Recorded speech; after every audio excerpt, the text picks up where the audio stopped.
Separate. Already we're not. All right, looks like we're going to get started. Welcome, everybody. My name is Megan Perkins. I am a Bend City Councilor, and I was fortunate enough to be the council liaison to the TRUAC committee, which is the Tree Code Committee. And I can never remember what the acronym actually stands for. So I just wanted to welcome you all here. And this is a time for you all to ask the questions that you have about our tree code. This is not a time to give a public testimony. We will be having a public hearing coming up, and remind me of when our public hearing is going to be determined. To be determined. Sorry, to be determined. There'll be opportunities, but there is a sheet, I believe, by the front door that'll let you stay informed about when that time will be. But we are all here to answer your questions and help you with anything that you need help with in terms of understanding this proposed tree code. I say proposed because council has not deliberated about this code. We have provided some gentle direction and are wanted to have this opportunity for the public before council looks at it again. I just would like to introduce all of us in this room, but actually it's probably better if you just introduce yourself, if that's okay. Again, Megan Perkins, my pronouns are she, her, and I'm a Bend City Councilor. And maybe we could start with Mary, enter on the slide. Hi, Mary Winter, City Attorney. Yeah. Hi, Sue Gordhammer, representative from the Bend Planning Commission. And I'm Corey Harlan, she, her pronouns. I'm the Cities and Towns Program Director with Central Oregon Land Watch. And I was the vice chair for this committee. I'm Jeff Harris with Solaire Home Builders, he, him, and I was the chair of the volunteer committee. Good morning, Pauline Hardy. I am a senior planner with the City of Bend, and I helped the committee along the process. Put it mildly. That's saying it lightly. Yeah. I'm Renee Brook. I'm the planning manager for the city. Helped Pauline help. Michaela Oliver, I'm helping with tech today. All right, I think we're going to start with a presentation from Pauline.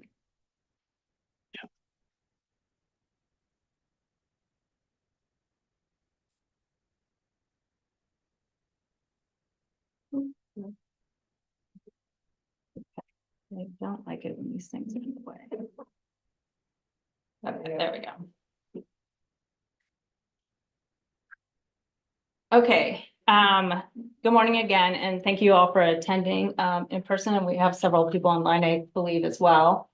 Today is, as Councilor Perkins mentioned, is an informational session. So what we're going to go over is the Tree Regulation Update Advisory Committee's recommendations, and that is TRUAC for short. I am going to do a presentation, go over the background, the proposed recommendations, give an example of what's being recommended. And then in the end will be an opportunity for questions. The agenda today, we did the welcome and introductions. We are going to go over the purpose of the TRUAC Advisory Committee. We're going to talk about the current requirements in the Bend Development Code that we adhere to today. Then we'll go over the recommendations, and I'll talk about next steps, which I know we don't have dates for Planning Commission, City Council, but I'll give you an idea of the tentative schedule and opportunities to provide the public comment. And then in the end, we will have an opportunity for questions. We're going to try and keep it somewhat casual, so we'll have a mic that we'll be passing around. So if you want to ask a question, you'll be able to raise a hand, and then similar for the attendees online. So just as a reminder, what the process is today, it is just an informational session. It's not a public hearing. This meeting won't be part of the public record. So we want to make sure that you just ask questions today. There will be an opportunity during the Planning Commission and City Council public hearings to provide public testimony. And you can do that in person, or you can email myself. We have handouts up on the table with my email address, as well as Planning Commission and City Council, where you can just email in public comments. Or like I said, you can attend the public hearings. Today is just really an opportunity to learn about what is being proposed and ask the questions. What the session today is not about, again, is I just want to make it real clear. If you want to be in the record and you want to provide testimony, please make sure you send in emails or attend the public hearings before the Planning Commission or City Council. That is when your testimony would be part of the record. So for the background, how we got to the point where we're at today. The city council does have several goals, and one of them is for environment and climate. And that goal specifically talks about improving the quality of life for people in Bend by increasing equitable access to clean air, water, and to a healthy environment. The action item for this particular goal is very specific. It talks about revising the development code and other relevant standards to protect trees while balancing housing affordability and natural resource preservation. And then over the past couple of years, even before the city council, there has been concerns around the loss of trees in the community. And this city council formed the temporary advisory committee, TRUAC, to review the existing code and to make recommendations for amendments to preserve trees. But again, to make sure that while we're preserving trees, we're still focusing on not creating any barriers to development of housing. So finding a balance where we can preserve trees, but also be able to continue to produce housing. The committee was made up of 15 community members. It included a couple members from the city's various committees, which is from the Human Rights and Equity Commission, our Environmental Climate Committee, as well as our Affordable Housing Advisory Committee. It included, I believe, 2 members from our neighborhood associations. It included 2 arborists. It also included a handful of developers, architects, and engineers of both affordable type developments, as well as just production housing and other types of developments. Included a landscape architect, some community members, as well as representation from Central Oregon Builders Association and Central Oregon Land Watch. The city council adopted a resolution creating the committee, and they also provided a specific scope that the committee was supposed to work within. There's 3 codes that the city has that today provide, they're not consistent. So one of the end products for this code update is to make sure that the 3 codes are consistent. So we have the Bend Municipal Code, Chapter 16. We have a Bend Development Code. That's where the planners look to when it comes to tree preservation, and that is Chapter 3.2 for landscaping. And then we also have a document called the City of Bend Standards and Specs, Chapter 12, which also addresses trees, more so in the right of way, but there is some language in there that's inconsistent with just trees in general. So following the TRUAC's recommendation, my task has been updating all 3 of these documents and several chapters in each of them to make sure that it reflects what TRUAC's recommendations are, as well as providing consistency between all 3 of them.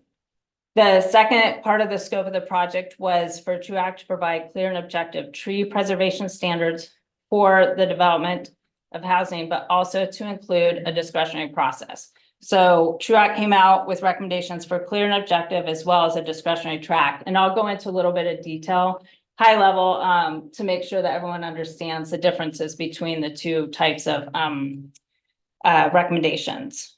And then the council also asked TRUAC to consider preservation standards for larger trees, similar to our Southeast Area Plan.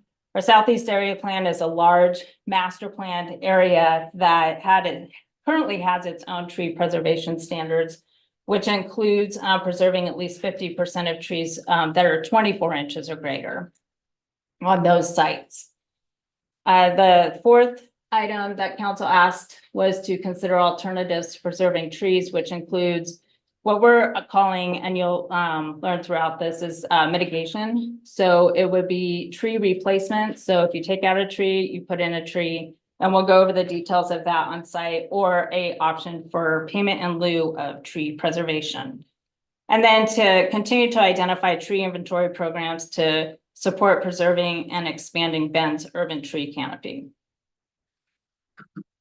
So for the clear and objective standards versus a discretionary path, the Bend Development Code today uses both of those.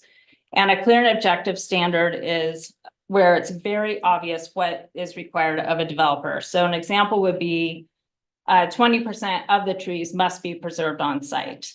That is very clear and objective. A alternative would be a discretionary path. And that means a developer may preserve less than the 20% of trees as long as they can show why they need to remove those trees. And staff is still working on this specific language, but it's important to distinguish between what is the clear and objective standard that a developer has to follow, and if they can't, is there a discretionary path, and what's that look like?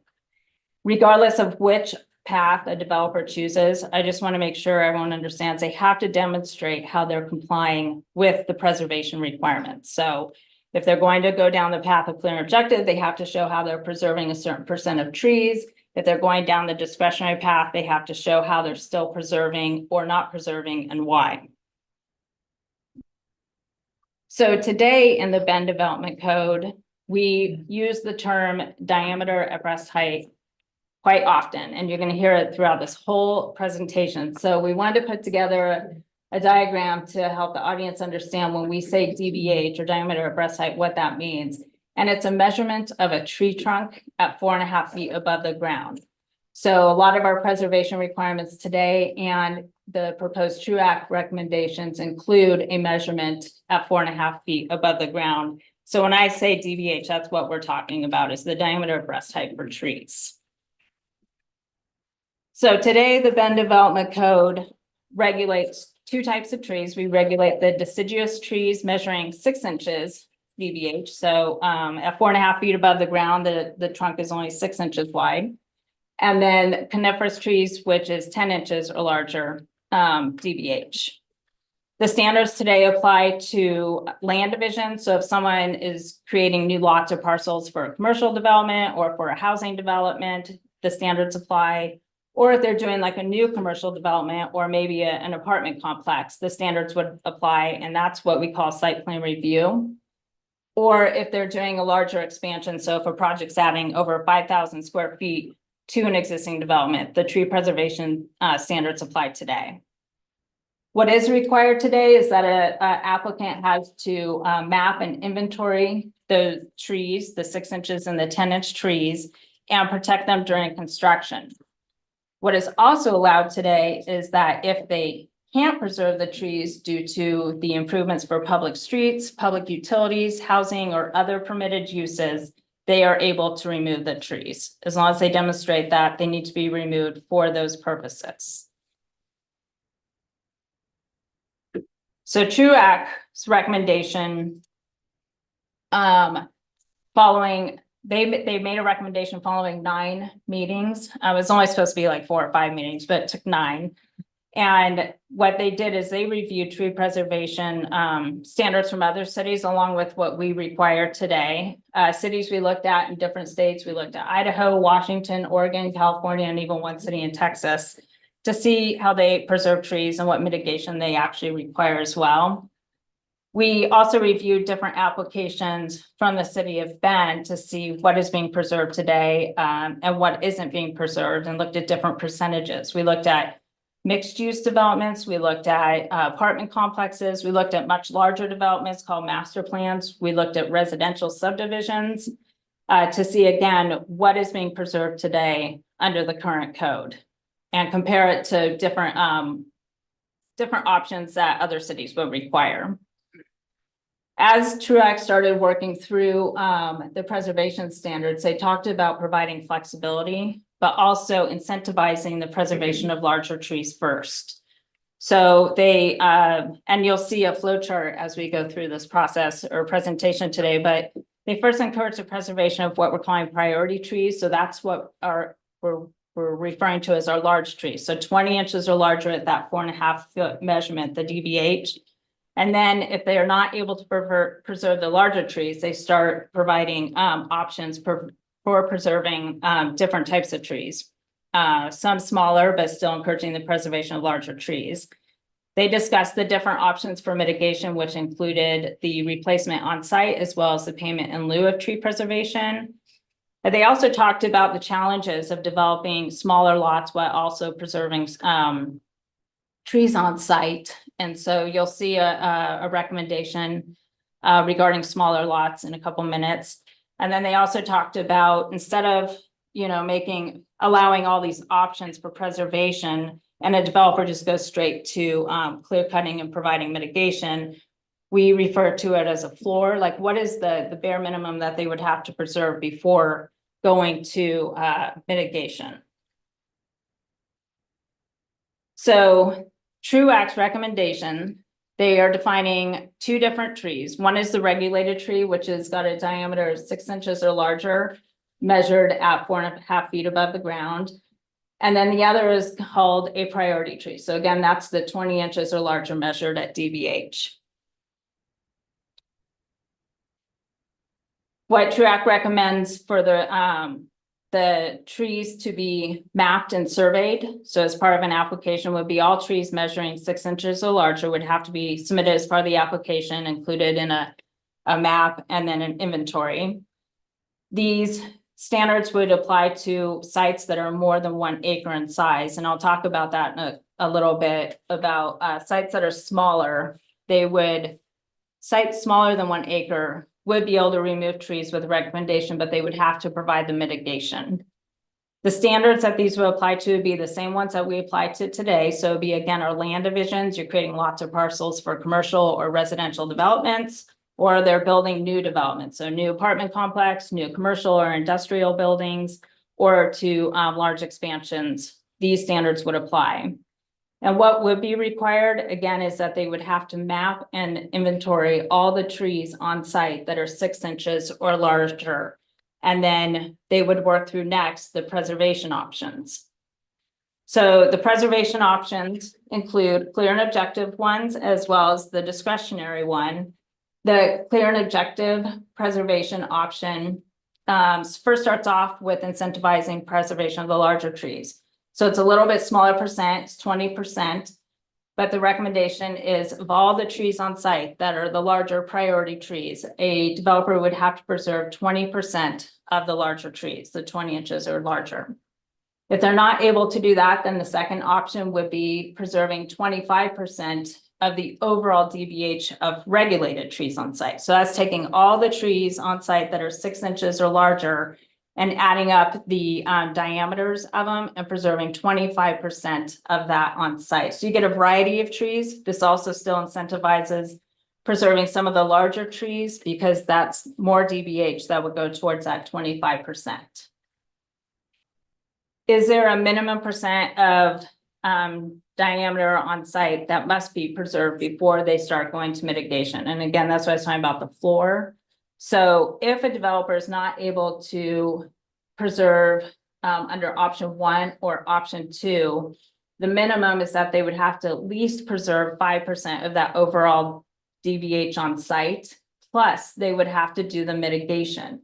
And the mitigation would be anything that the difference between that 5% and the 25%. So the goal is to either do option number 1 or 2. And if they can't do that, then they still have to mitigate to make sure that we get 25% of the DBH on site. And I have an example to kind of walk you through it here in a second, because it's a little bit, it's not complicated, it's just a lot of information and a lot of percentages provided. If for some reason a developer cannot preserve that 5%, then maybe they can only preserve 2 or 3% due to some unusual issue on the site or constraint, they would apply for what we call the discretionary path. Staff is still working on what the discretionary path looks like and what opportunities they even can apply under, but they could apply for the discretionary path. It gives staff an opportunity to review why they think that they can't preserve more than 5% of trees on site. We can approve it or deny their request.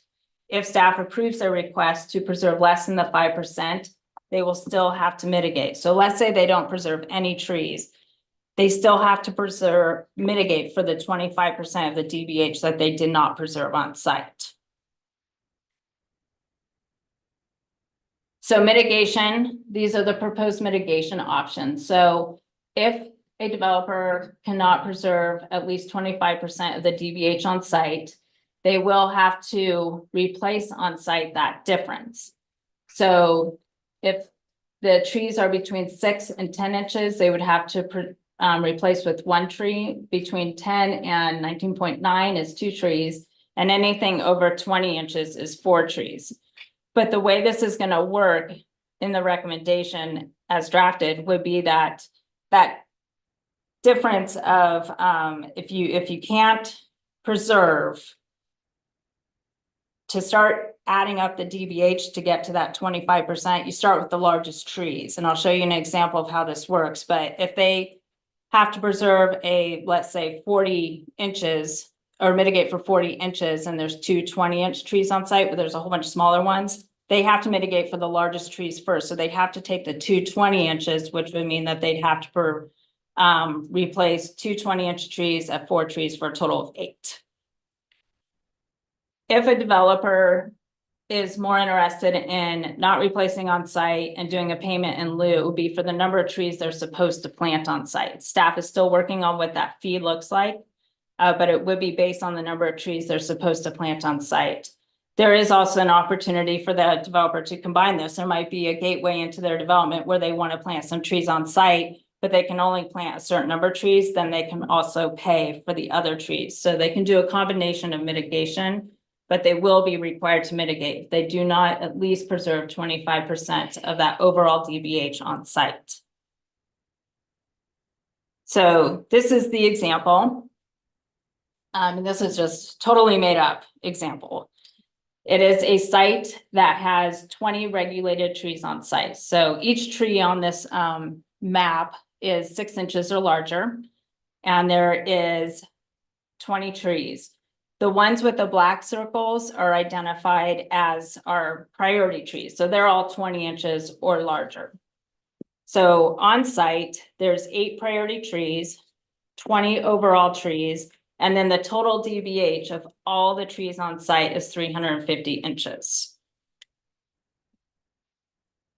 If a developer went through option 1 and preserved 20% of the priority trees, remember there's 8, they would have to preserve 20%, which is 2 trees on site. And anytime there's a fractional number like the 1.6 up on the screen, the code would require them to round up. So 20% of the 20 trees is 2 trees that they would have to preserve on site. And they would comply with option number 1 and would not have to provide any mitigation. In option number 2, which is the 25% of the overall DBH on site, again, we have 350 inches on site. So 25% of that is 87.5. You have to round up. So they would have to preserve at least 88 inches on site to comply with option number 2. So on the screen, the trees with the green circles would add up to at least 88 inches, and they would have to preserve those, and they would comply with option number 2, and no mitigation would be required. Option number 3 is that they have to preserve at least the 5% on site of the DBH of all the trees. So 5% of 350 inches is 18 inches. So the 3 trees with the green circles would be your 3 trees you preserve to equal the 18 inches. This option, they would have to mitigate the difference because they're only preserving 18 inches, but they have to preserve at least 25%, which is a difference of 70 inches because 25% is 88 inches. So it'd be 70 inches that they have to mitigate for.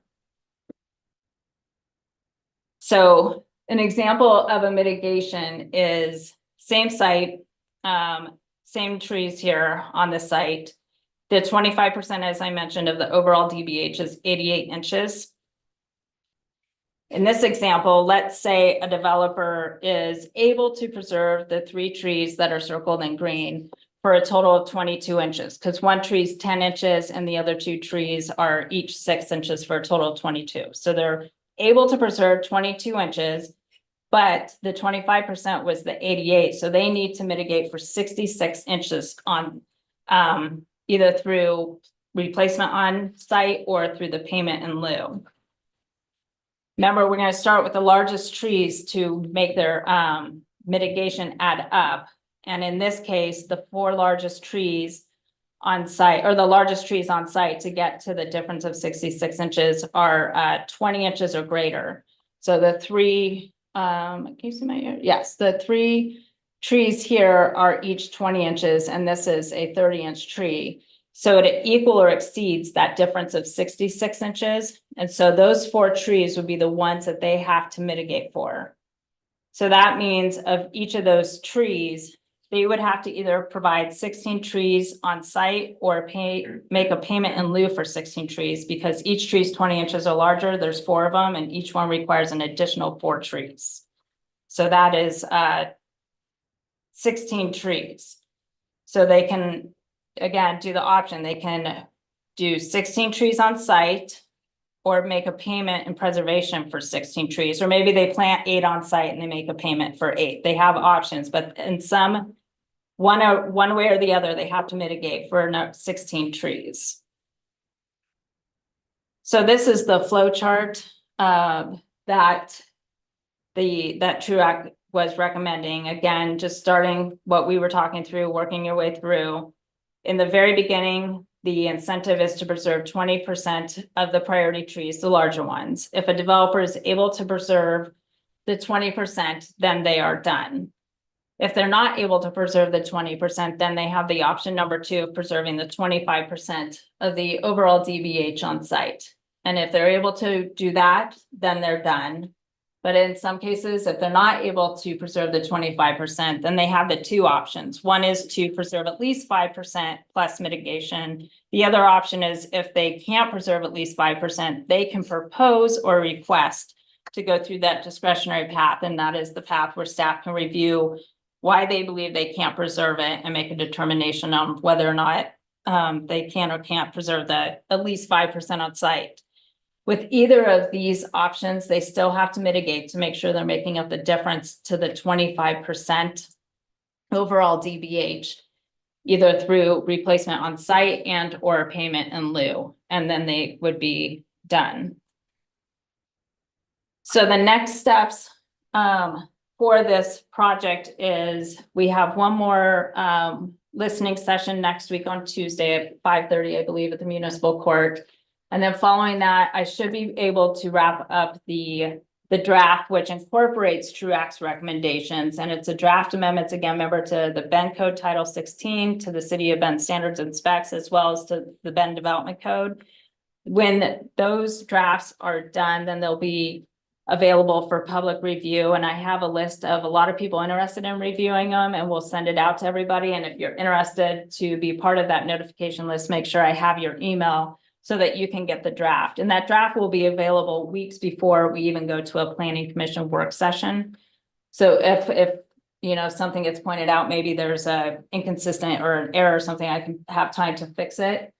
So then following the drafting available for review, the planning commission will hold a work session first so that we could do a similar presentation on to the planning commission, informing them what the proposed amendments are. So it's quite a large package and they can ask questions. And then the planning commission will have a noticed public hearing. And at that public hearing is where there'll be an opportunity to provide public testimony, either in person or virtually, or you can send an email.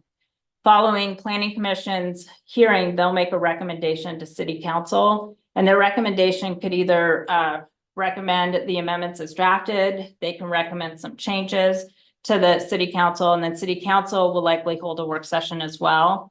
So staff can present to them the draft and any changes that the planning commission recommended, and then city council will hold a notice public hearing. And during that public hearing, again, there will be an opportunity for public testimony.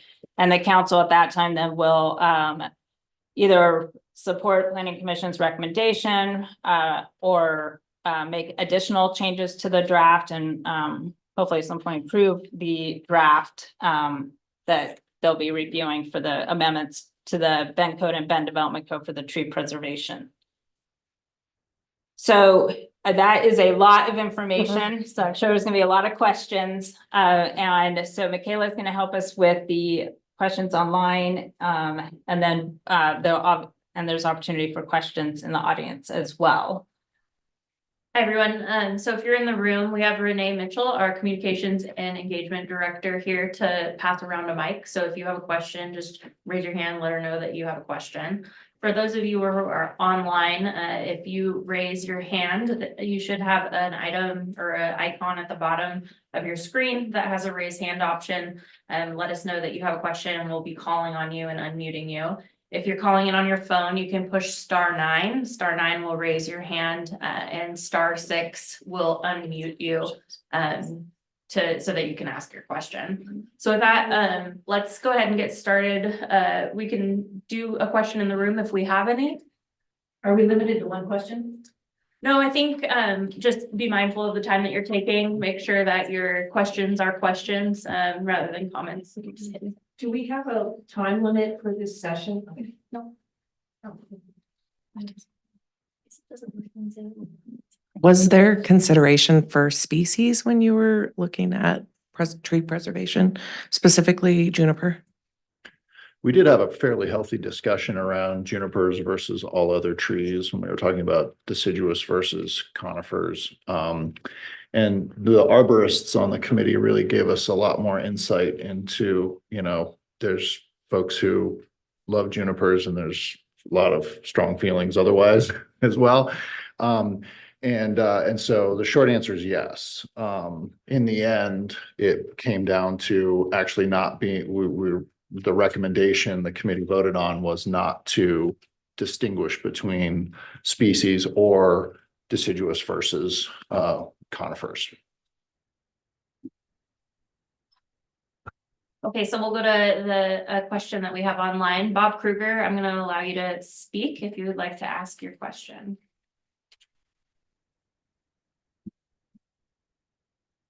Great. Hi, Bob Kruger. I have a couple questions related to the priority trees. And how did you determine that a 20-inch tree is priority versus a 15-inch tree? Are you looking at me at that? That's true. Yeah, that's a great question, Bob. So right now, what's the size there isn't a size listed in the code other than 6 and 10 for what has to be mapped. The southeast area plan makes a reference to 24-inch trees, which was actually the jumping off point for discussion. And then as a group, we wrestled with, what sort of makes sense, because it's hard to find a 20-inch juniper. There are a lot of 20-inch ponderosas out there. There are very few 20-inch deciduous trees so in our climate. So we did a whole lot of trying to figure out what is a reasonable, but we had to be specific about a number. So then we did some straw polls, and then we ended up landing on a recommendation at 20 inches. I'm gonna add to that a little bit. Truac also talked about the flexibility. So if you did 20 inches instead of 24, it gave you a larger number of trees that they could work with to preserve on site, versus 24 inches might be fewer trees and less preservation.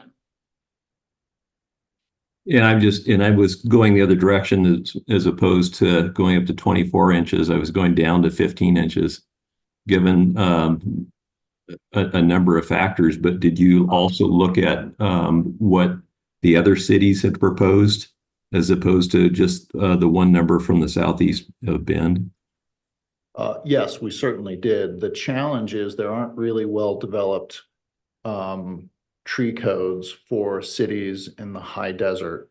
Most of the tree codes are developed in places like Eugene and Seattle and places where trees grow a lot faster. And so we have a very interesting climate here that the arborists encourage us to take into account, so that biodiversity is just simply different here in the high desert than it is in most of the cities where we're able to find any kind of quality code to try to model after.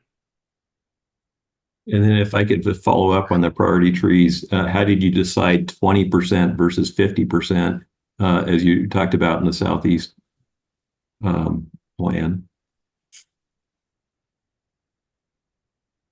Took a lot of discussion, Bob. So there was we have a wonderfully diverse group with a lot of opinions. And as we were working to build some sort of consensus, we're balancing the goal for tree preservation and the community feedback about the importance of it, but also trying to understand that we needed clear and objective standards, and also we have a housing shortage. And so if we are, what's the language? It's an unreasonably expensive or unreasonable cost and delay. Thank you, attorney. And that's the tough balance part because on the single issue of more or larger trees, there's not a lot of disagreement about it. But when you have to balance it against the need for adding housing for our population growth to prevent to work on our housing crisis, that's the challenge that we wrestled with. And I just want to point out just my perspective, and I'm only asking that in that there's a proposed development just out of Northwest Crossing that says you drive towards on Shevlin Drive just before you get to the Mount Washington Circle.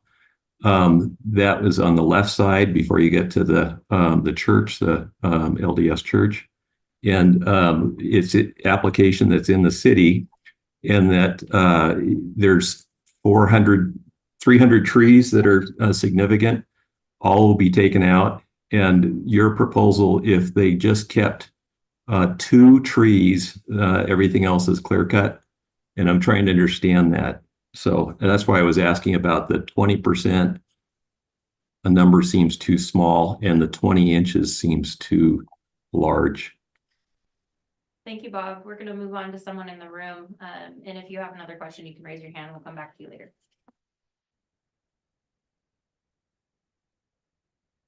Yes. So what is being done to guarantee developers are following the rules after an application is approved and site prep begins? Upon questioning city planning in the past, they have told me they're so busy that they don't have time to leave the office to monitor the clearing process. So part of the amendments that I'm working on again is to Bend Code Title 16, which is the clearing and grading, which is inconsistent really today with the Bend Development Code. Like even the tree sizes that we're regulating are different between the 2 different codes. So I'm working on with several staff members, making sure that it's very clear what is allowed before and after the clearing and grading of a project or before an application is even submitted for land development. And then in the Bend Development Code for tree preservation or protection standards, I should say, in the draft, we are working on specific tree protection standards during construction. So the fencing, the signage, and when it has to be set up, when it has to be taken down, and then the code enforcement with that.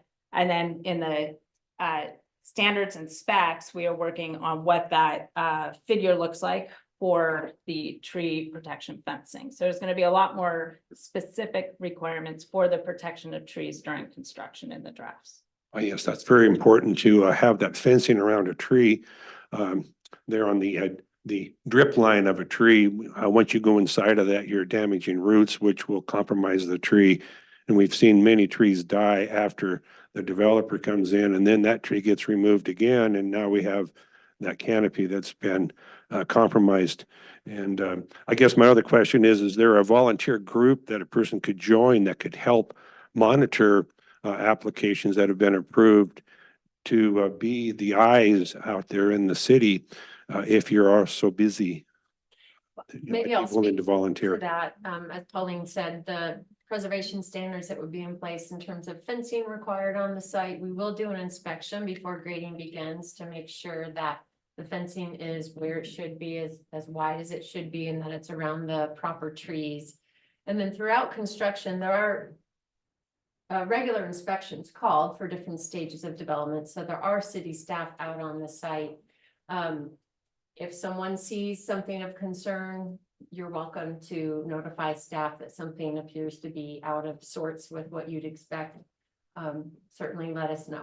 That's really good, because a couple of years ago, I'm near the Hayden Homes, the Arena Acres on Broster House Road, and I sounded the alarm when they started grading and clearing trees, and there wasn't a fence up. And I got city staff out there immediately, and they put a stop work order on it.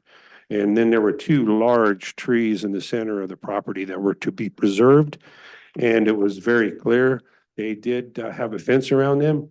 And in the early morning hours during the process, they pushed them over with a cat, so that I didn't have to turn a chainsaw on, and they were on the ground. And that's where they put one of their model homes. and it raised the ire of all the neighbors. And those were some of the original golden eagle trees that we were making mention of. That whole area ended up getting clear cut pretty much, and the golden eagles have left. So very concerning. All right, we're gonna go online. Durin Tai, you are the next person with your raised hand. I'm gonna allow you- Hi, I am sorry, I logged in late, so if I'm asking something you already said, my apologies. I'll go watch the recording. I had shared with the city some time ago, there's a report by NatureServe, to quote, a new analysis by NatureServe addresses 5 essential questions about biodiversity, the variety of life on Earth that need to be answered if we are going to effectively conserve nature. In the first report of its kind, Biodiversity in Focus, United States edition, reveals an alarming conclusion that 34% of plants and 40% of animals are at risk of extinction, and 41% of ecosystems are at risk of range-wide collapse. Moreover, America the Beautiful and the 30 by 30 Global Initiative call for conservation of 30% of the planet's land and water by 2030. So, end quote. We already know we have an endangered and protected species problem, which have been conveniently excluded from most local NEPAs and impact equations, especially where airports, industry, and large developers are concerned. I'm concerned about this falling a little bit short of, this was one of the largest studies of its kind with hundreds of scientists behind it. And I can resend the link if you want, but it's 20% is 10% shy. And then when you add in that there's priority trees and sizes, and then you're really short of the 30% conservation. So I'm wondering if you're doing something to address that. I have a few other, and will these regulations be applied to all city-owned property? Because, for example, the city's airport has cleared over 1,000 trees for its airport, and you have, properties all over Central Oregon. So I'm wondering if it will apply only to city limits or to all city properties. Central Oregon has several habitat ecosystems, and I hear you guys discuss sagebrush, so I'm glad to hear that. Is there a reason it would not work to write in sagebrush type habitat protection, like tree and habitat preservation? Because here on the east side, I mean, you guys are eradicating juniper trees, or well, the county is, and so how is habitat being preserved on the east side? Because that's just as important. And in context, 100 to 200 trees per acre in the forest, and how many of those are priority? So ideally, if every tree is priority, you only save 20 to 40 trees per 10 acres, yeah. Anyways, and There's a lot there, so let's go back and let them answer some of those first questions that. okay. And I only had one more and then I was done. So perfect. Thank you. So I'll answer the question. The proposed recommendations would only apply to properties within city limit. And since you're a little bit late, I'm not sure if you heard, but the projects that this would apply to would be our land division project. So if a developer was creating lots for commercial, industrial, residential developments, that land division would be subject to the proposed recommendations, as well as any new development. So like a new commercial project or multifamily development, they would also be subject, or industrial development would be subject to the proposed recommendations. And the recommendations do include all types of trees. It's just defined as whether or not they're regulated or priority trees. All right.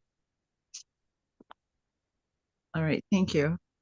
And I guess my last question, money should not be able to pay for collapsing ecosystems and endangering plant and animal species, especially not in Central Oregon, a place sought out for its nature, wildlife opportunities, and outdoor experiences. We know that aesthetically appealing properties help with cooling, heating, physical, and mental health benefits, which also reduces strain on public services and taxpayers for those services. Can or will you fee in a way that makes it cost prohibitive for developers to simply bulldoze while incentivizing more aesthetically appealing, maybe even living, building, human and eco-friendly tree preservation? Doreen, I can take a shot at answering that. So you raised really good points. And the objective of TRUAC was specific to trees, preserving more trees on larger development sites. And so, and they have to be clear and objective standards based on state law. And so we wrestled with some of those issues you brought up. We certainly had good discussions around them. A lot of it's subjective. And so it might be through different efforts that the city makes or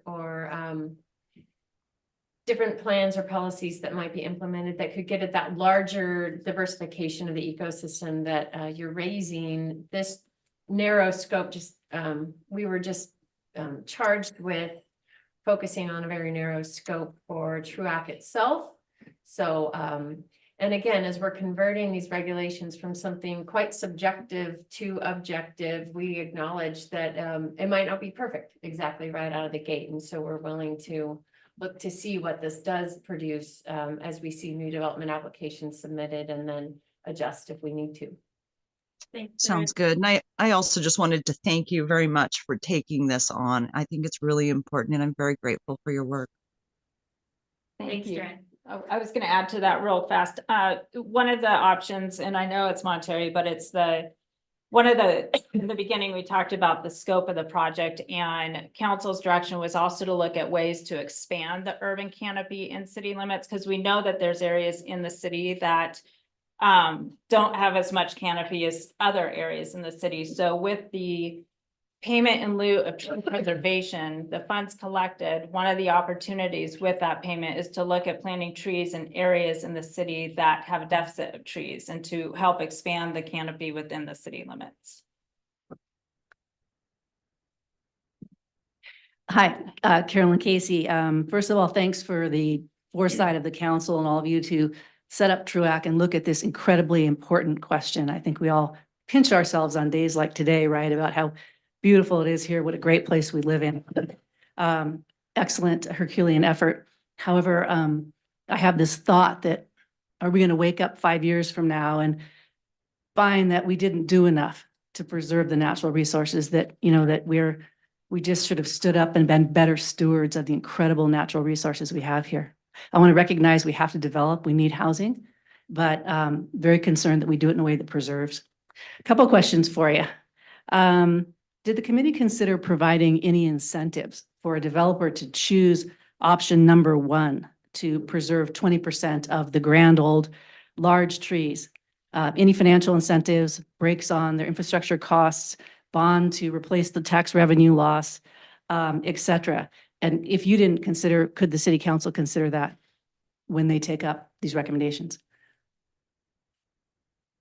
I think in short, we did talk about incentives. In fact, it was some of the non-development members of the committee that brought it up first, not the builders on the committee. And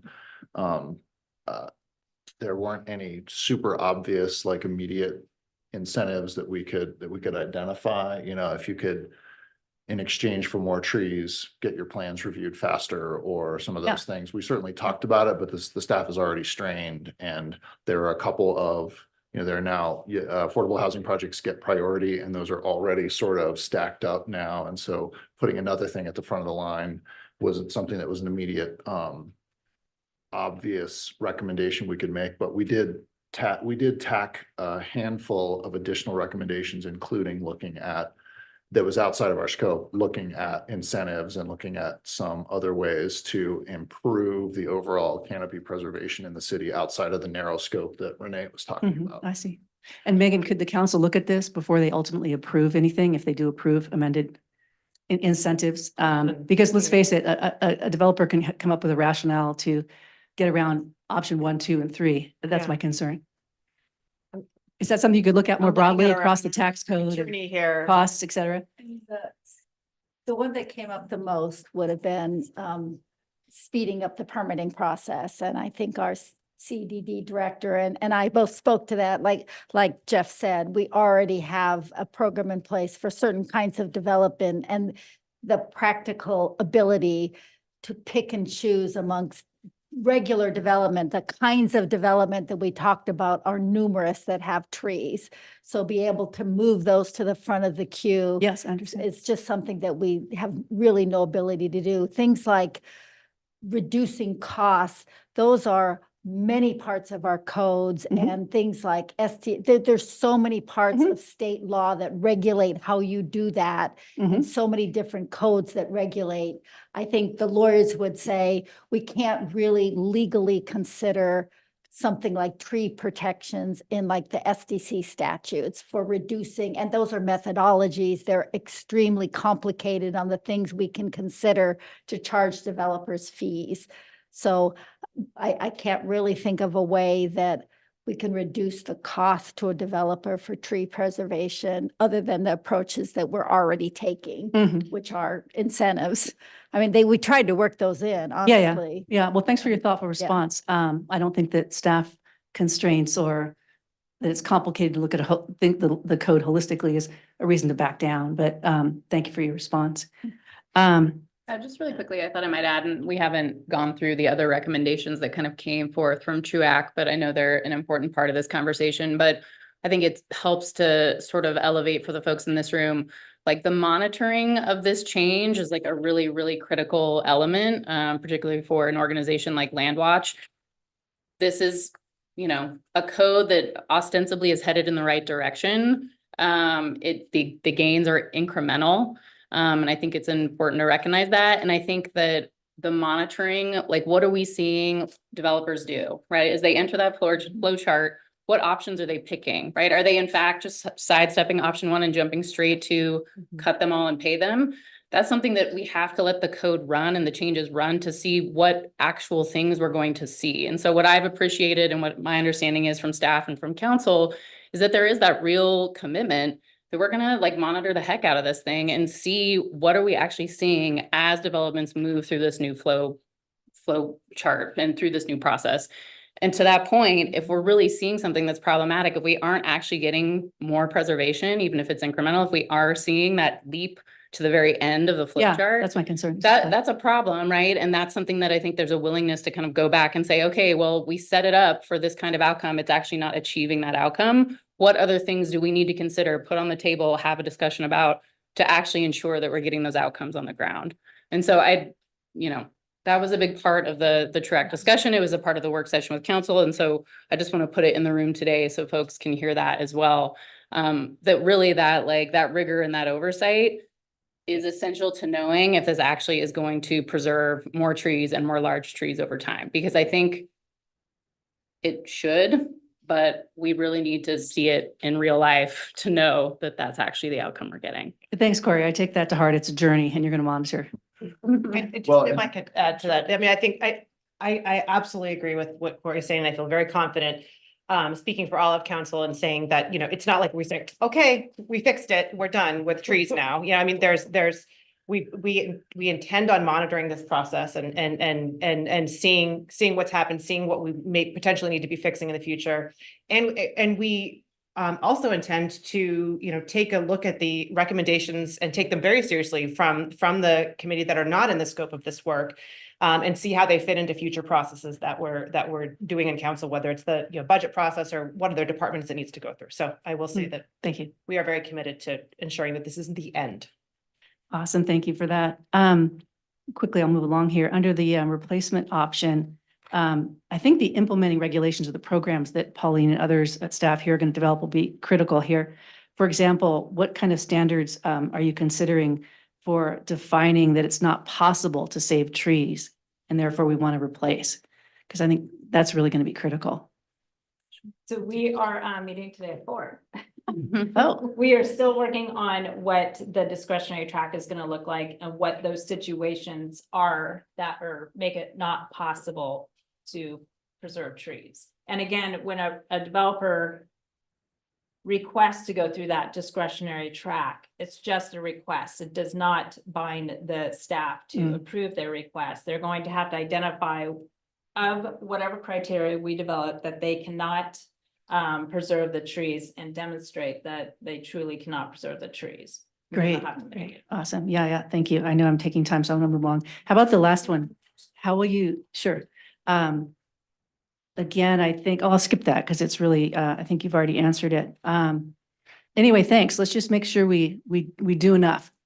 We do enough. That financial incentives of development are not going to override the precious trees we have. Thank you very much, you guys. All right, we're gonna go online. Gwen Kaiser, I'm going to allow you to speak.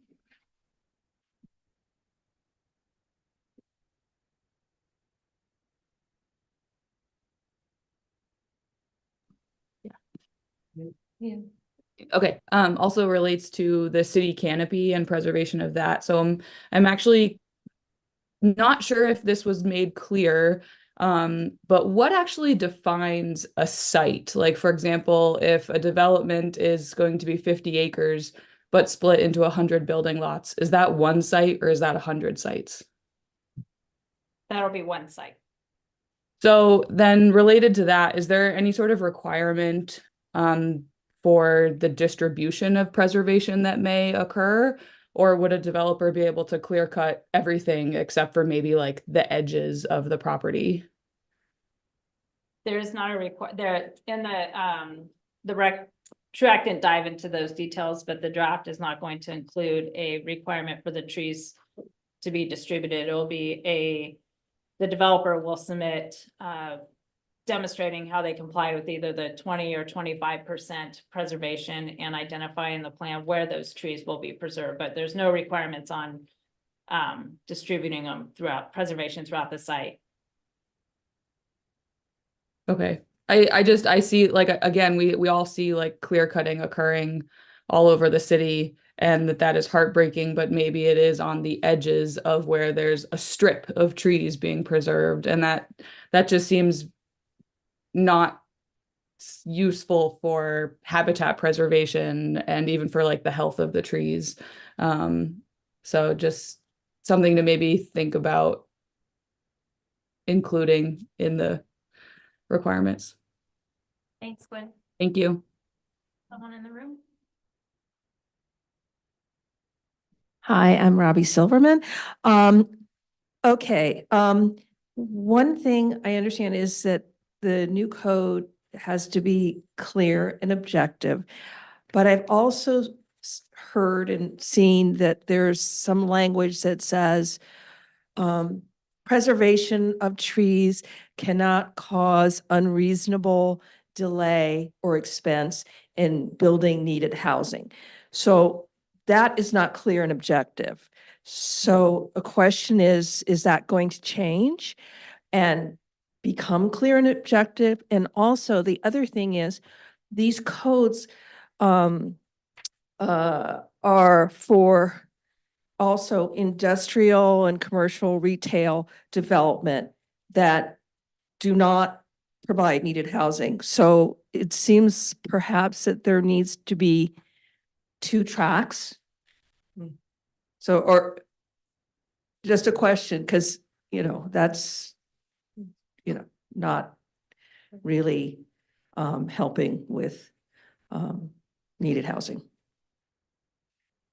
you want to answer the first one, Mary? Yeah, so for the first one, it's the statute that says that the city, local governments can only adopt standards that are clear and objective for housing. And there's another part of the statute that says, in addition to the clear and objective standards, you can also have a path. If you have a clear and objective standards in your code, you can also have a discretionary path. So that's one part of the statute.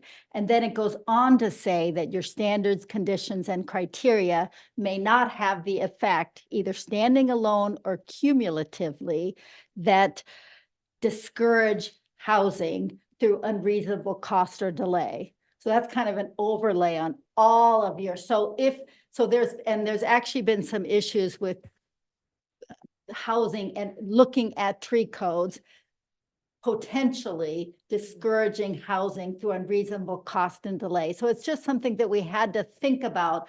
Is there a bright line? There's a lot of cases on clear and objective, so we kind of know what that means. We're still sorting out with the courts what is unreasonable cost and delay. If, for example, though, we set the fee so high that it was to just discourage anyone from taking the discretionary path, we could get challenged, and that would be a problem. It can't be so out of whack that we just say, we really don't want you to go down that path. You just can't do that. So we kind of have to look at something that isn't unreasonable.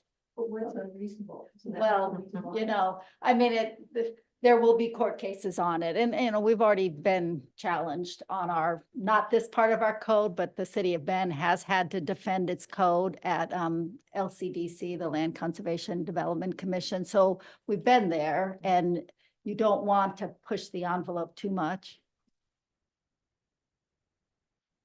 I mean, then- developers are watching these codes. This is one in the valley. They've become kind of a hot button issue somewhat. So it is something that we want to kind of thread a needle where we're encouraging developers to go down the clear and objective path, but there could be, because of site constraints, there's, you know, a great multifamily development that, you know, we've wanted more of in Bend, and just because of the way the site is situated, they can't preserve the percentage of trees. That's kind of what TRUAC talked about. It's a development we want.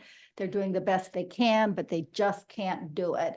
There's utilities, there's stormwater drainage, there's things on site, and it could be that that's one of those that they're going to apply for the discretionary tract. And could be an affordable housing project. You know, we don't know until the development comes in. And I'll add, and feel free to jump in too, members of TRUAC, but throughout their discussions, there was a lot of consideration for flexibility in the regulations while also trying to keep it clear and objective, so a developer wouldn't have to spend so much time trying to navigate their best path through the regulations that added time or cost and delay. So it seemed like every meeting, it was that balance of, we want to make it flexible, but it needs to be clear to everybody. What about the distinction between residential and commercial and residential? There was some good testimony, during, we sought public input during it. We had a couple of moments for, it wasn't really testimony because ours was a volunteer committee doing pre-work before the land use process, but there is some discussion around, you know, an industrial site versus a residential site, or areas in the wildland urban interface, which have different wildfire mitigation requirements versus something that is more sheltered from those risks. So that was part of our discussion, part of the feedback we received that we hope will continue during the land use process. And actually, the developers on the committee thought that industrial sites, because they're industrial and intended for a particular kind of development, shouldn't have any tree. And some codes in some cities don't require any tree preservation on industrial sites. So that was one of the arguments. TRUAC rejected, the majority rejected that argument, but that's probably a more common argument, that type of development needs more flexibility for more coverage of the site. Again, TRUAC, because of the allowed uses and the type of uses and the way the whole code is drafted, they just can't do tree preservation, but TRUAC didn't go there. Right. Thank you. Industrial areas. Yeah, but I do think that what Pauline said earlier about the tree canopy, I mean, one really positive thing out of this discussion is to look at the entire city of Bend and to start to doing more data assessment of where are we really lacking tree coverage, because there are areas that aren't great and there are areas that are much, much better. And we need to have that analysis done and to start developing a fund and hopefully getting an arborist on staff is a definite positive step. Yeah. Those plus incentives to preserve the larger trees were two unanimous recommendations from the committee outside of the actual code homework that we had. Could you at the next meeting share those incentives? I think that would be really helpful, the ideas. We've got kind of a running list. Yeah. Are they part of what we're? I don't have a slide with what the list was that we created, but I can at the next one. And some of them aren't incentives. It's just continually look at how we can preserve trees. I will say, even though it's not the incentives you're hoping for, there are incentives that TRUAC was supportive of incorporating in the code. And those are the incentives that the Southeast Area Plan uses today, which is like, if you are able to preserve a tree, but you need reduced lot coverage, reduced setbacks, additional building height, those type of incentives will probably be in the draft to encourage tree preservation. but allowing them to have some more flexible other standards. Yeah, and do you have I that? have 'em. Okay, yeah. Oh, perfect. I also have think those, this so is the good. final Yeah, list. too. Yeah. Okay, add urban forestry function and or arborist to city staff during budget process. Review and amend as needed engineering standards to encourage tree preservation. And the bullets there are right of way widths, utility easements, curb tight sidewalks instead of property tight. I might add some color commentary to that. Please just real do. Quick, so it's easy to imagine a square with a bunch of big ponderosas on it, and then a greedy person cuts it all down and cackles all the way to the bank. The reality is you've got rock outcroppings and you have to put a street down here because it's on the transportation system plan and you're required to put it in that exact location because it lines up with the street across. And then you have to have utilities for water, sewer, natural gas, electricity, and cable and CenturyLink. So you have 6 different things that can't be on top of each other. In a lot of cases, they have to be next to one another. So then the road's 50 feet wide and you have 20 feet on either side of it. So 90 feet has to be clear cut just to get the road in. So those were healthy. We had some healthy discussions around that because it can seem like the first step is I want to take it down, but I promise you, any legitimate builder of a house wants to put the tree on the lot and then sell it for more because there's a tree that got kept. The engineering standards is a huge impact Mhm. that can't be changed by the tree code, but that necessarily impacts it. So that's where the percentages got discussed in great deal, if that makes sense. Mhm. Back to you. Yeah. Pursue state and federal funding to support tree related work. Ensure that 2024 city projects, stormwater master plan, street standards, update climate action plan, consider and support the management and expansion of Ben's urban tree canopy. Allow an additional tree protection measure if there is a certified arborist on site during excavation, and feel free if there's more color commentary as I'm speaking. Publish optimal tree spacing for newly planted trees, including below grade space for root growth. And continue to explore ways to preserve trees. Can I just comment one thing on the arborist?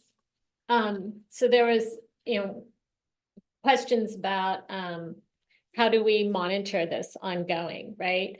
And because one of the recommendations is to have an arborist on staff, there was much discussion from the 2 arborists about tree health. So when an inventory is being done, right, the health of the tree is a critical component. You don't want to count a tree as being saved that is, near the end of its life. And so I think if we do have a arborist added, it will help in, I'm not saying the arborist is going to be the person who's out there ensuring, right, that the trees aren't cut.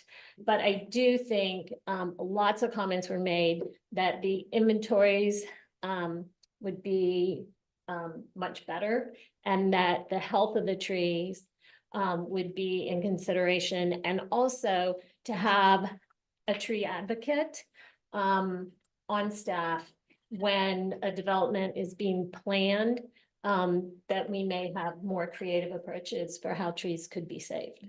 So just wanted to, All right, we do have some questions online. So Claudia Koch, I'm going to allow you to speak. Hello, thank you for this discussion. Claudia, we should be able to hear you now. Hello, thank you for this discussion. It's been really worthwhile.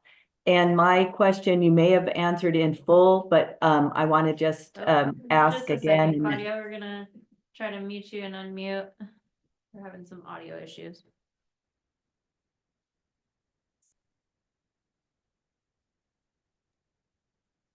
Can you hear me now?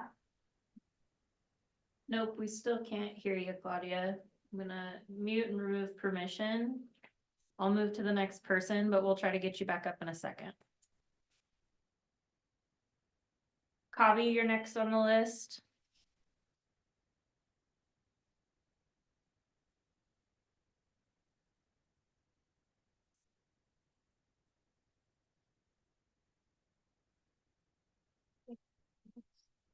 Okay, so for those of you who are online, we're having some issues grabbing your questions. I'm gonna work on the audio and we can go to the room. Hi, thanks for having this meeting today. It's great. Learned a lot. Oh, is that working? Yeah, okay. I have a question about the species. Would they be native species only for especially regarding replacement trees? Did you guys talk about that? We've been hearing a lot about juniper and ponderosa, but I just wondered if there would be if the developer had discretion or if that will be in part of the ordinance or in the requirements. And then that's one of my questions. This again, along the lines of the trees. So if they choose to make a payment for the trees in that option, what will determine the value? Will it be done like the Forest Service does when they put the value of a tree, you know, based on size and diameter and volume? Or will it be based on the aesthetics of it? If it's a heritage tree and it's got a bunch of really high value that might not be in the boards it makes. That's my second question. And then I think actually payments, and the size of the replacement tree. So those were my 3 questions. So I'll take it. So the first question was whether or not if the developer will have discussion of what trees they plant on site. Yes, they will. There was discussion of replacing like for like, but the arborist provided some really good input on it might not be the best. Let's say they take out a certain type of tree, that might not be the best type of tree to plant back. So not to require like for like, but allow a developer to choose what trees they want to put back on site. And then the value of the tree, it's not going to be based on value. The fee that we are working on for the payment in lieu is based on the cost of purchasing a new tree, the cost of installing the tree, the maintenance of a tree, and combining those, and that would dictate the value that they would have to pay for. Just to be clear, the dollar amount that a developer would need to pay would be set. It wouldn't be, it would be an objective amount. So not based on that particular species or health or aesthetic value, because that would be too subjective. So taking into account what Pauline mentioned, we'd come up with a fee amount that would be applied very clearly to any tree that wasn't going to be replaced on site or preserved. And as far as the committee's recommendation, we left it to, we recommend that there be a fee in lieu, but the staff is doing the research and the calculation of that. We didn't have a, round robin on what the dollar amount should be. We talked about the theory of it. Sorry for the feedback. Yeah. Maybe we'll have. No one can hear us. Yeah, let's give this another try. Right, Claudia, I'm gonna allow you to speak. Hello, can you hear me? Unfortunately, we can't. So I'm going to pull up the Q&A. You should be able to see a Q&A button at the bottom of your screen. If you'd like to type your questions in there, let's do that for now. And I have asked our IT to come and back me up here beyond my skill set. So okay, stay in the room. Thanks.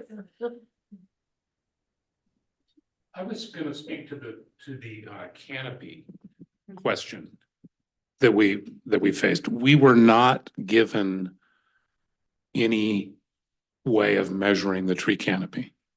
There isn't any yet. It's in its infancy. So it was something that we did discuss, but there isn't a way to. I was on the committee.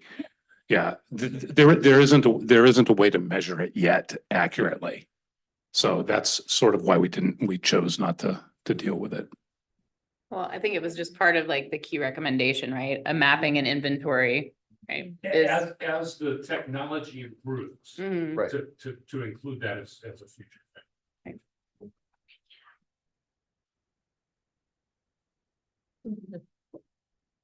Any other questions in the audience? Did you serve a question before we go back to this row? Oh, okay. Just wanted to get a little bit of clarification. What did you look at anything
Not sure specifically what We're still working on it. yeah, working on that.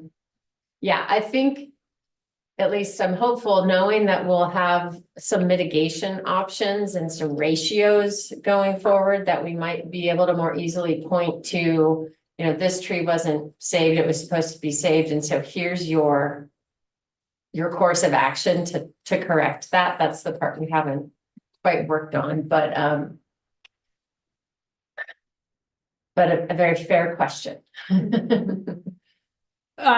For the people online, there's a message that the screen's black and there's no audio. Yes, it's fixed now. Okay, perfect. There are a couple questions that were typed in that I thought I could just go through real fast. And maybe some of these have been answered because Catherine Apke asked about an arborist. when we discussed that, that was one of TRUAC's recommendations for the council to consider that was outside the scope. So no, we do not have an arborist at this time. Mike Walker asked, or Michelle Walker asked, is there a requirement within the city codes to conduct environmental impact similar to NEPA for federal lands? No, there is not a requirement in the city codes. Similar to NEPA or the California Environmental Code, we don't have. There's no those requirement in state environmental law. Those would come from requirements. state law, not from city code. And Oregon does not have a state statute similar to CEQA or NEPA or SEPA or what other states have. We don't have here. So that's why we don't have one.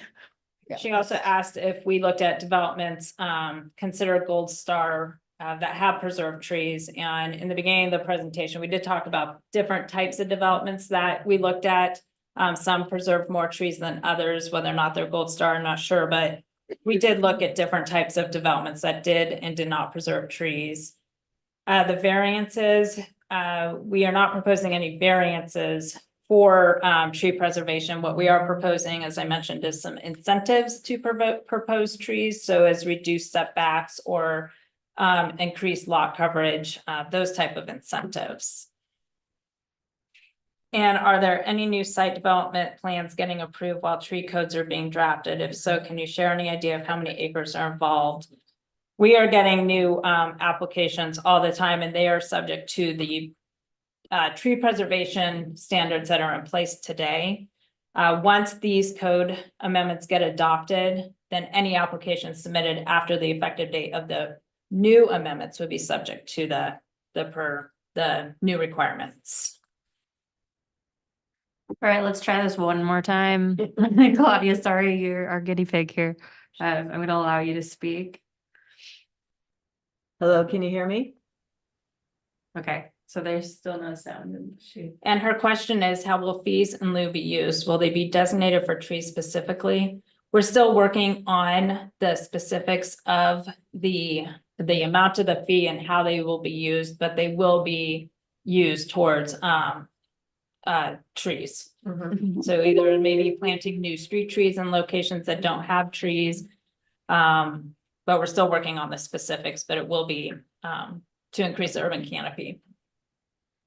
And I think part of TRUAC's discussion on that was that once we have an inventory, we are going to be able to see like where are really under-treed places, right? There's an equity component here that I think was a part of the conversation of like, where can we target these to best effect, right? Where in terms of prioritizing, like where and how those funds get invested over time. And so I think this is all related and connected. And so that was a part of that discussion about how we might really maximize the benefit for those in lieu of fees and replacement trees.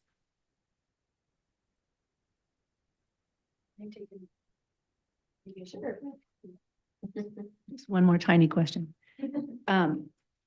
Pauline, thanks for the slides you had where you were trying to show sort of the trees, the red X's and the greens and stuff. I'm not sure I got it all. On the option to preserve 25% of the regulated trees after they add up the total diameters of those, the regulated trees.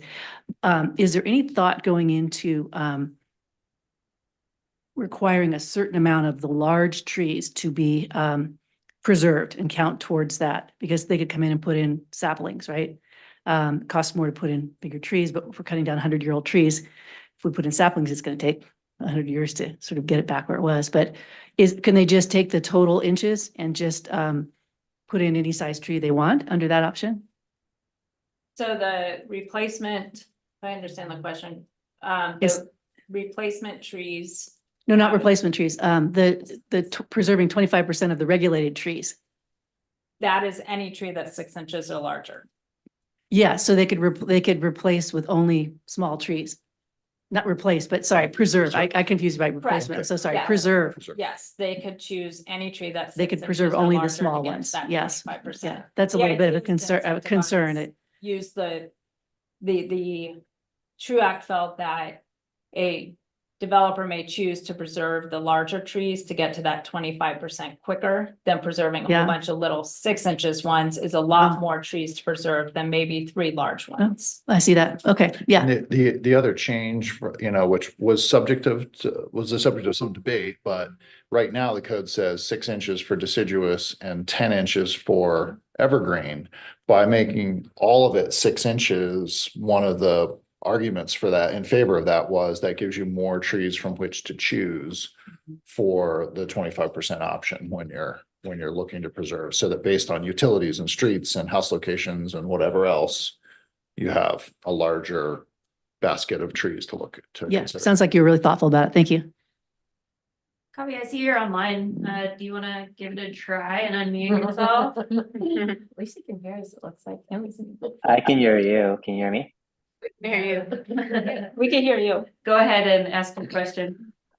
Okay, I did put it in the Q&A finally too, but I'll just introduce myself too. Hi everyone, I'm Kavi Chokshi. I was also on the TRUAC. I was representing the Environment and Climate Committee, but today my question is as an individual. And I just want to say thank you to everyone. Good to see everyone from TRUAC again. And thanks, Pauline, for that refresher. It was good to just get refreshed again on all that information. I had 2 questions. One was a broad question and the other one was a specific question, depending on if you have time. I'll start with the broad question first, which I also put in the Q&A there. And I heard that one of the objectives with this is to preserve more trees. And I do come back to this question, which is that when we looked at the sample data that had been shared for the 8 developments, the amount of trees that had been preserved was 24% of priority trees on those 8 developments. And so if we're looking at a standard of 20%, I think my question for both, for everyone here, but especially going forward in the process with the Planning Commission and the City Council, as we have representatives from both here, is how do you tell the community that this will save more trees if the percentage being considered for the code is lower than what actually happened? Toby, I can try to address that. And I appreciate your participation on the committee. And those 8 examples were recent real life development examples in the city and primarily used to try to help the committee members understand just realistically what has occurred on a few recent development examples. It certainly wasn't exhaustive. So I'd hesitate to place too much importance on exactly what those developments were able to preserve in terms of trees, because the sites were all different, their size, their topography. I think they were very informative though, to just run through different scenarios, say what may or may not have happened. I just want us to really focus on looking forward and seeing what we see in future development proposals and talking to developers about the different options. And again, with just having clear and objective standards, making it clear for everybody what's expected. Yeah, I'll leave it at that. I think I can add to that. One of the positive parts of it is that, Kevin, as you know, we looked at those 8 different developments, and let's say, I can't remember off the top of my head, but 3 of them maybe didn't meet that 20%. So with the proposed code, if it gets adopted, those 3 developments will actually have to preserve trees. So we'll still get the tree preservation that we're getting today, plus we're going to get additional preservation by the projects that are not preserving today. And if they aren't able to preserve, what is additional that we don't have today is the mitigation, which is either replace on site or a payment in lieu. Today, a developer, as you saw in some of those developments, can remove a number of trees. Going forward with the proposed amendments, a developer will have to preserve or mitigate, which is additional to anything we're seeing today. Thanks, Copy. Oh, he had a second question. Yeah, thank you for that, for both of those answers. And if there's time, can I just ask a quick specific question too? Go for it. Go ahead. Okay. The one thing I just want to clarify, Pauline, in your slides, you mentioned that the floor, you mentioned the 1 acre kind of minimum size for which when this kind of code applies. And I think I'm a little confused. I just want to make sure I have good clarity on this, because I felt the only piece that changed for the 1 acre size was whether or not the floor applies. But I think the way it's been written is it mentions for lots less than an acre or 1 acre or less, they still have the option to mitigate, but it doesn't seem like the first 2 options are available. I just want to make sure that I'm not confusing that those options are still available for them. The only thing that changes is whether or not the floor applies for those lots. Good question, Covey. So, and if the property is more than an acre, they have to comply with the different options or mitigate. They have to preserve at least the 5%. Any property that is acre or less does not have to preserve trees on site, but they do have to mitigate up to the 25%.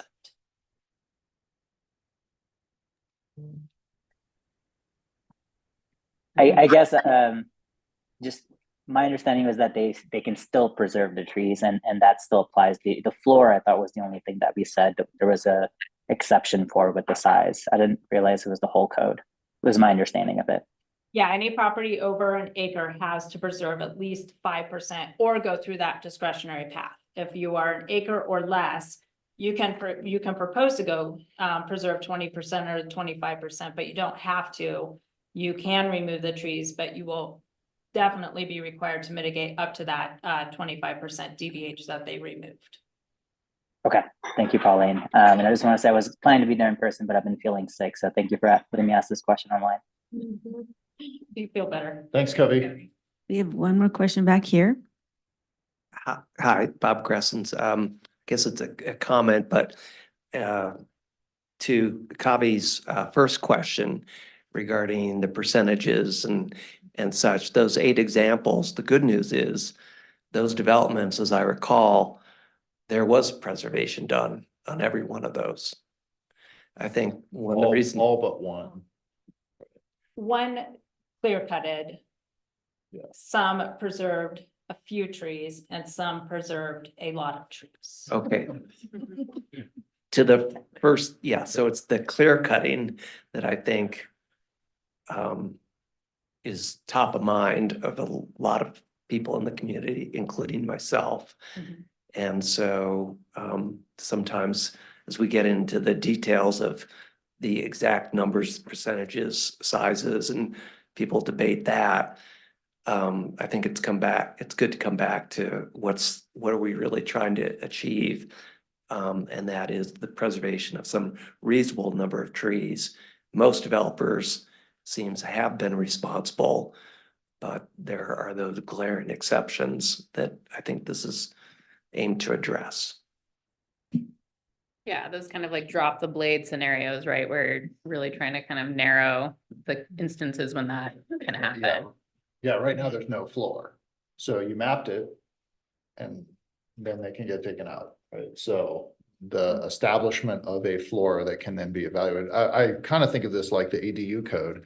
The ADU code first came out and not a lot of ADUs got built because the fees were really high and SDCs were complicated and there were a lot of things, and the staff, to their credit, said, well, this isn't the intent. So then an overhaul of the code happened and now we have a lot more accessory dwelling units being built because the code got noticed and overhauled and evaluated. And this is the same thing where we started from the beginning saying we would look at this and we're going to strongly recommend a short turnaround to evaluate it, good, bad, tweaks, whatever, to continue to hone this living code. All right, Claudia, we're gonna try you one more time. Claudia.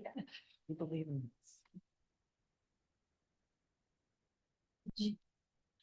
Yeah. Okay, is it working? Hey. Hey, thanks for trying so hard. And I thought it was a really informative session. I'm really appreciative that this much work has gone into saving trees and making our communities more livable. You did answer my questions, and they were about where the fees in lieu, how they would be used. And I know that's still being figured out, so that's great. And the only other thing I have, and maybe others want to know this too, is if we want to receive, if we want to be part of the in-person testimony, I don't know whose email I'm supposed to respond to. Thank you, Claudia. Pauline is working right now on putting up the slide with the different email addresses for people to stay informed. First and foremost, though, if you want to be informed of future public hearings, please get in touch with Pauline, or else if you're in here in the room in person, there's a sign-up sheet You can email Pauline and she'll notify you by email of other opportunities to provide input. And then, of course, there'll be wide public notice of planning commission and city council hearings where actual public testimony can be taken. Great. Thank you. Just page down. That's your screen. Would you like more help? I really do. Would you like us all to Great, suggest I'm something? back. Is there any more questions from our online group? It sounds like we've gotten our volume back, so if you want to raise your hand, go ahead and do that now. And we'll get to you before we close out for today. Durin, I'm gonna allow you to speak. Hey, in hearing all this, I did have one more question. I was wondering if there was a way to, sorry, I lost my question. I had it right here. Oh, if developers do end up frequently opting to simply pay the fees, will those fees and funds be locked in a way that they can never be repurposed or simply given to another developer who will plant a few trees for a small fortune? And if so, if they are locked, and can the community members help make the most of that money by maybe having a tree planting day, and so that we get the maximum environmental benefit from those fees? Yeah, well, I'll just say during, from the legal point of view, if we're taking money from developers for tree mitigation, I would say legally, that's what we have to spend them on. We couldn't use them for anything else, you know, police, fire, lawyers, even other planning purposes. If it's a fee in lieu of planting or preserving trees, it would need to be spent on tree preservation. Your idea about a tree planting day, I'll look to our communications director. I mean, that might be something, that's a great idea. That could be, there could be different ways of using those funds. We haven't created that program yet, so it's a bit premature to speculate on what we would actually do. But that's, sounds like a great idea. Yeah, we haven't, and as Mayor was saying, there's so many different options that we're looking at for the fund to be used. I mean, some cities use it towards their Arbor Day planting, some use it where members of the public can come and get a tree for free and plant it in their parkway strips. There's lots of different opportunities, so we're still looking at, again, what the fee is going to be and then how those funds will be spent. Thank you. Yep, no more questions online. Okay, I think I want to thank you all for coming and attending. And the next meeting will be on Tuesday at 5:30. It will be held at the municipal court, and you can also attend virtually online if you go to our website for the tree code update, which there is a link on the screen. The Zoom link to attend this meeting virtually is provided on there. If you are interested in receiving additional updates, make sure you email myself at the phardy@bendoregon.gov email address, and I can add you to a list so that you continue to receive updates on the project. And thank you again for attending.